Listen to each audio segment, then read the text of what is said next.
Welcome back to Gold Derby. I'm Christopher Rosen. I'm so pleased to be joined by Luke Tennie, the star of the Apple TV Plus comedy series Shrinking with Jason Segel, Jessica Williams, and Harrison Ford.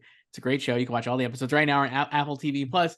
Luke, I want to start Sean. You play Sean on the show. He's a character obviously struggling with PTSD and anger management issues when we first meet him. So I guess like when you read the material, what was your like POV on him and how you kind of wanted to approach playing a character like this? Well, I think, first of all, I'm one of the happiest dudes I've ever met. So when I got the audition, I was kind of like, anger, huh? Let's dig in. I was drawn to the opposite, to the dichotomy, to what would it look like if I play a character with this much anger, and what would somebody who spent so much time enjoy? What would anger look like on these tools? So I got obsessed, and immediately I called my homie, my comedic actor friend. His name's Esteban.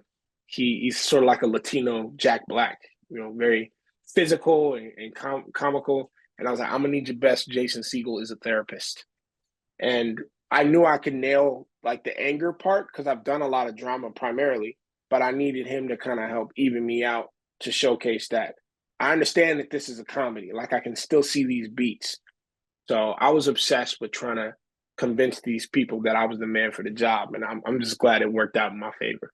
When you were doing that kind of stuff, like was there, like you said, like obviously the show is very funny, but it is like a drama. It's dramatic issues presented with like more of a comic slant, or maybe more of like a real life slant, right? Like people kind of handle, I think, grief and these issues with like a sense of humor, probably, right? In a lot of cases. So I guess like when you were doing that work in the beginning, was there a moment you were like, I think I got this the balance right?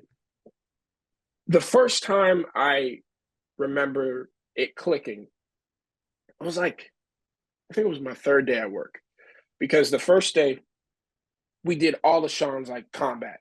So it was literally the first day of shooting the entire show. It was just every fight scene Sean had, with the exception of the end of the first episode.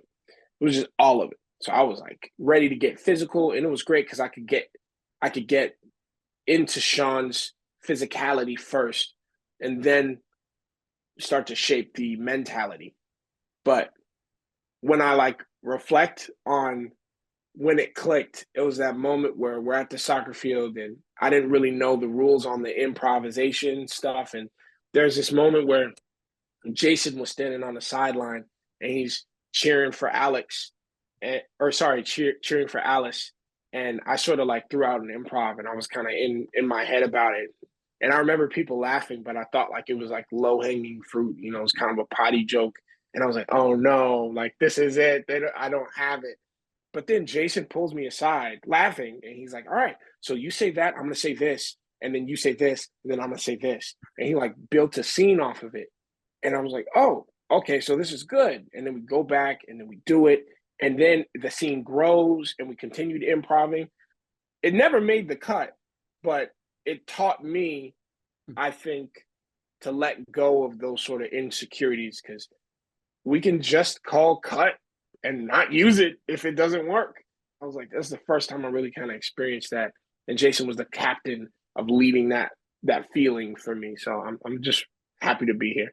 It's really great to hear that. And like your enthusiasm for the show is very apparent. Like in your relationship on the show with Jason, I love, obviously it's like such a foundational thing for Sean and Jimmy together. I guess like, like you said, like I'm sure you didn't know Jason Segel before. I'm sure you like seen his work and like were a fan probably, but like what would like, I guess like, how did you guys like, what was that like? And like, did you guys talk about the Jimmy and Sean relationship, or is it something where it just kind of like naturally is like happening on screen basically? So when it came to fleshing out the relationship, I actually don't remember any conversations about that at all. I do remember extensive conversations about where my character's at and what my character thinks of Jimmy in that first meeting scene. So I worked extensively with the producers and the directors to nail that feeling down. And I think because we shot that in the first week, that set up what the relationship is. Mhm. So as soon as we like lived in that scene, it was kind of, oh, we got it. And it was off to the races. So it's odd for me to reflect, and that's a great question too, because I never really considered what we discussed and what we didn't.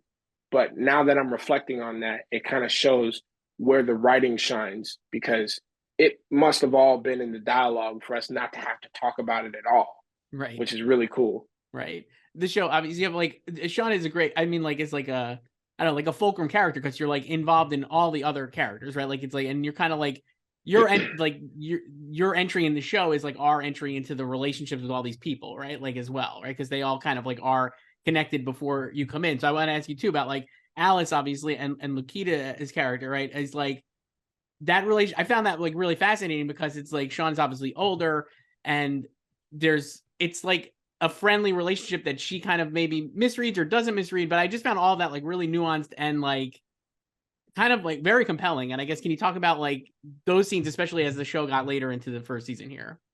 Yeah, for sure. So I thought it was brilliantly, like the line was beautifully towed because I got to feel one thing I knew. I was like, all right, y'all, hey, look, I'm happy to be here and everything. I ain't trying to play somebody who gets involved with an underage girl. I ain't doing that, you know. But that was something I never even had to discuss. They were like, oh, you ain't got to worry about that. Like we want to, like that arc is more about Alice's perspective, feeling so much like an adult, and then having to remember like, you just ain't been on the planet that long yet.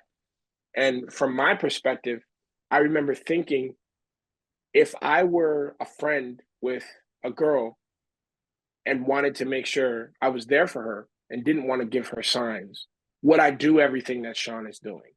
And then I look at the blocking, I look at the dialogue, and I'm like, yeah, I mean, maybe I think it's he's not considering how it could be misconstrued. But if you look at the moment before Alice tries to kiss Sean, Sean checks in on her. The door is open. He doesn't go and sit on the bed. He goes and sits on the opposite side of the room. He's building the relationship from a far physical space, which is now look, I grew up in the church. I'm like, he's checking all the boxes. You know what I'm saying? He knows dad's downstairs. We're good. So when it happens, it kind of shakes him to realize maybe I haven't been doing all the things I thought I was. And regardless of whether or not he was doing those things, the feelings were going to come. They were going to happen. That's what happens when you experience loss. No matter what happens initially, we're going to do our best to fill the hole. And I think that the writers did such a beautiful job creating that gray because that's important for us to remember in a show when we're joking about grief. Sometimes things get hairy, but overall I think they were very responsible with it, and I'm grateful because I don't want to, like I said, I wasn't about to play a character who's messing with an underage girl. I'm good. I'm Absolutely. just And starting out in this business, you know what I'm saying? totally, totally agree. And I was like, oh man, that's but it works really well in the show. Like, like I think and like you're right. Like I think the way Sean approaches Alice is like very like you're right. Like all the sign he's like doing all the right things and it is like He's from her doing the perspective. stuff, yeah. Right. And If he's you also watch being it, like he's doing the right stuff. and he's also being like a good friend to her, right? And like I think He that's is, like yeah. really, really great. I love at the risk of just going down the list of like all the people. One of my favorite scenes for yours in the show, and I apologize if I forget what episode it is, but it's when you and Harrison Ford, obviously, and then and Jason are sitting there, and you're talking about Sean's PTSD and like his experience in the service. And I found that scene like incredible, and especially like with regard to how Sean like feels about his family. I just all of those things I thought were like really well handled. And I guess again, like what like how did you kind of approach that moment and like Sean talking about maybe like, probably for the first time in his show, like how he feels about like coming home from war and like how his family has kind of like people are treating him like a hero, but he doesn't feel like that. I just found that like really like it's just a great moment, I think, on the show. So at that point, I had been patiently waiting for context. I had my own that I was working from that I felt like would be a good place for me to pull from. And when I say that, I just mean like I created something for Sean in Sure. my own little notebook so that when I'm remembering experiences as Sean, I'm not just like BS and I actually got something. And what happens in TV, which I've done one TV show before as a regular, is if you don't have that stuff, then the performance lacks. But also, you have to be ready to change that stuff because the show is being written as it's being performed. It's not like a movie where everything's set. So eventually, Jason and Bill told me what happened with Sean overseas. And they said at the start of the episode you were talking about is 5. And they said at the start of 6, we're going to see Sean share that. That didn't actually make the cut. But what's cool is all that context that they had for that episode, but like replaced what I had written.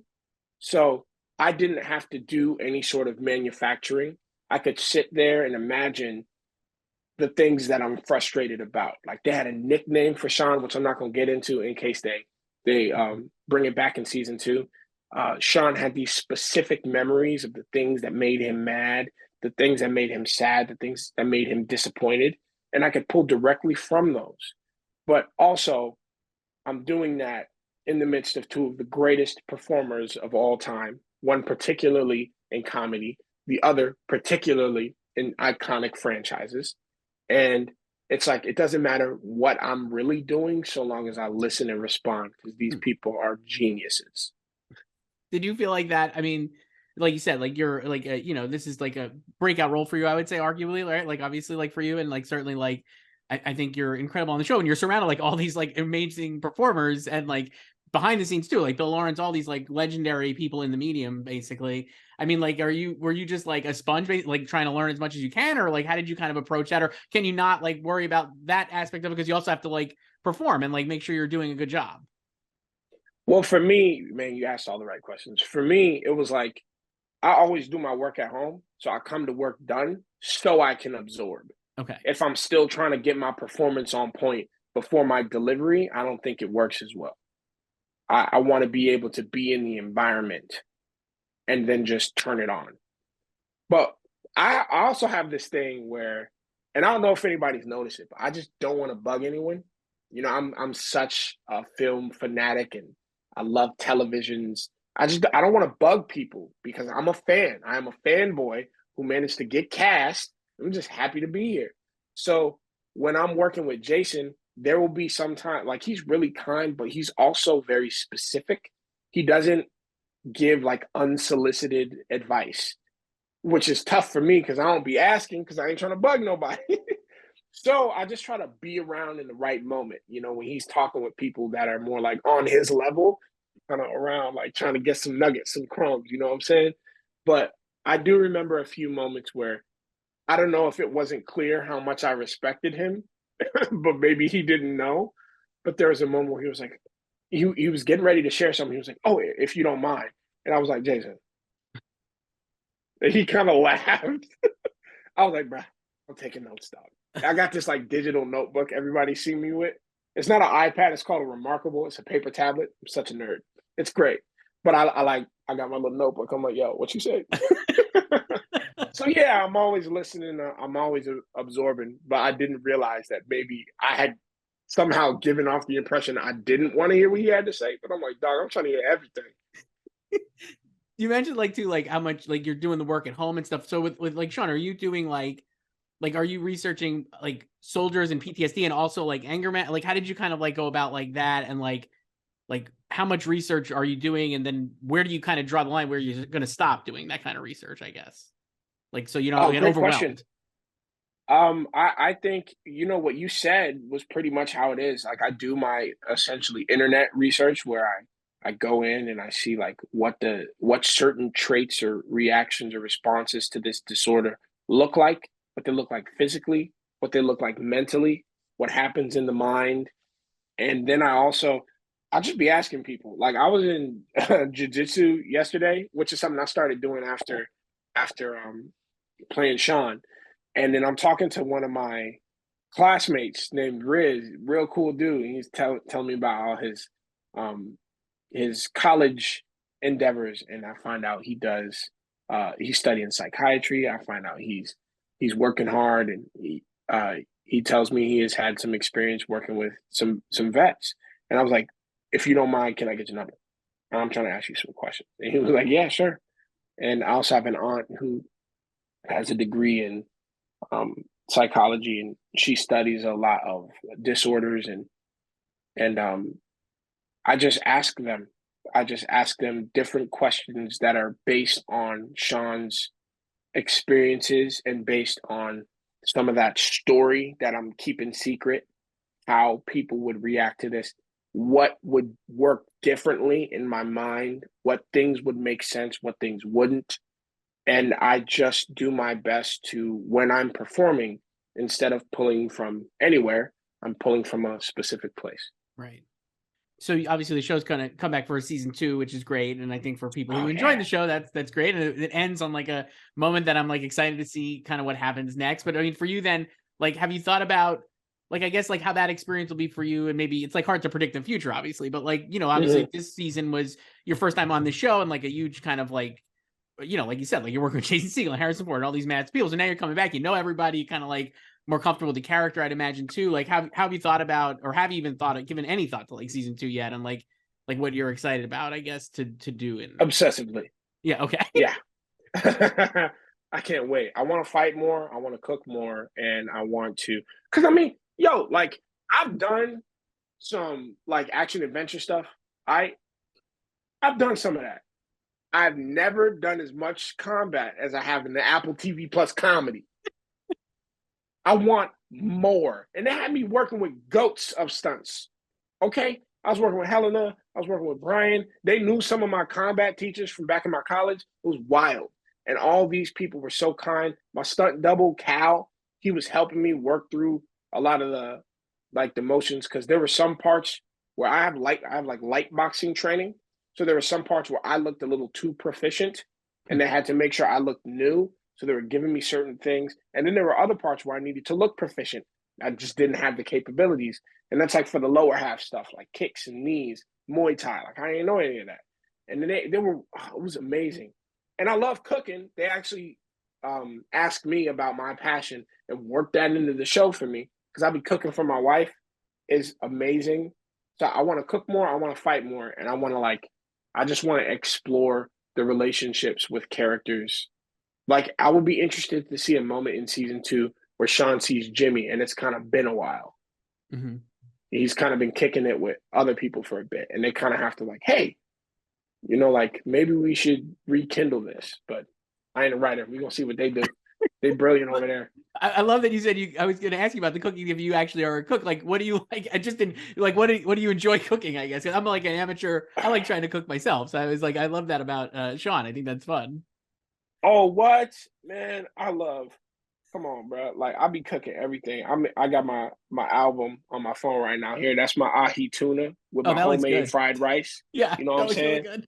Wife approved. Check this joint out right here. Homemade. That's our seafood soup. Wow, We got the crab legs in there. yeah, your You know plating what is I'm so saying? good too. It's really I nice. be trying because I'm trying to create like a menu for my lady. Check this out. It's my lemon pepper chicken, and then I got Brussels sprouts with pancetta up in there.